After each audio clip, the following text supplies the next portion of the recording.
Ja, vi er i gruppe 2, og vi vil gerne bevise distanceformlen.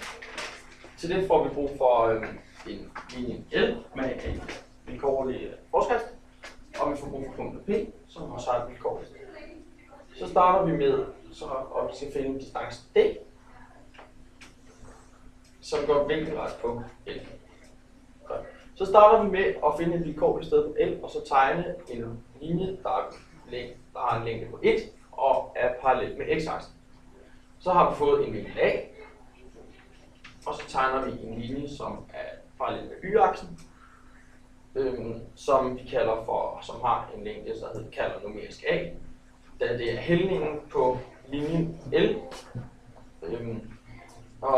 Den er numerisk, fordi at det er en distance, og den kan ikke være negativ, men at L godt kunne have haft en negativ vinkel. Så har vi også fået en vinkel B, som vi ved er vinkelret, fordi at den her linje er parallel med x, og den her linje er parallel med y, så må den være vinkelret. Ja.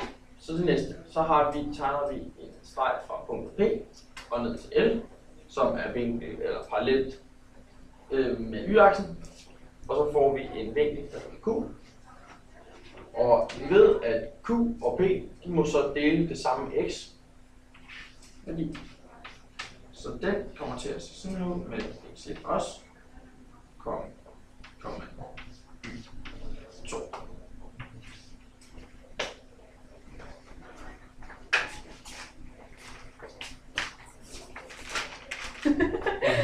Okay, og vi ved, at den her vinkel og den her vinkel er den samme.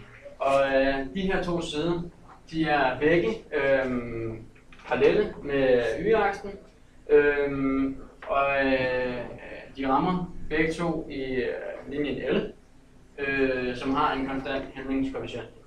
Så den her vinkel hernede, den vinkel her, må så være den samme. Og da de bare spejler mod den her vinkel, og den her vinkel være det samme. Og siden at vi ved, at den her, den er 90 grader, og de her to vinkler er den samme, så må de her to vinkler også være den samme, fordi at vinkelsummen i en trekant er 180 grader. Og så ved vi, at alle vinklerne i trekanterne er den samme, så forholdet mellem må også være den samme. Så forholdet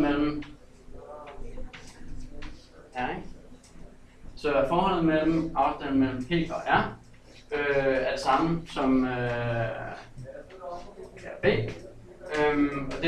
Og forholdet mellem dem er det samme som forholdet mellem P og Q. Og så er det samme. Og det skal selvfølgelig alle sammen stå numerisk, fordi at det alle sammen er en afstand. Så det skal sige. Det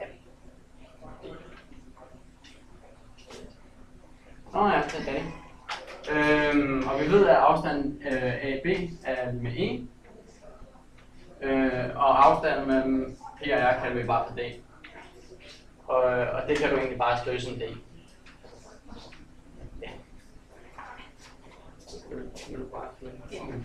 Og nu er vi så i gang med at finde PQ, så vi kan regne ud det senere.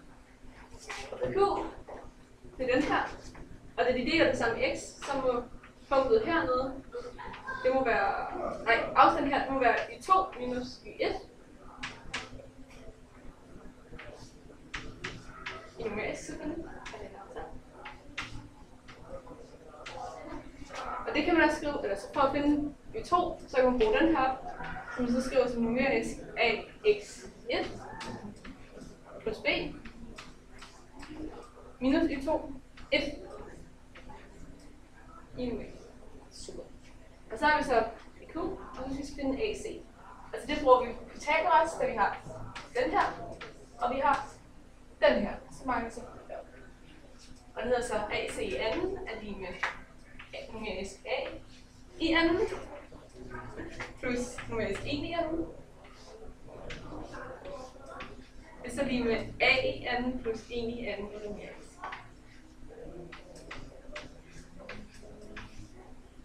Og for at få det her grønne lille andet af, så siger man AC er lige med kvadratmåden af A i anden plus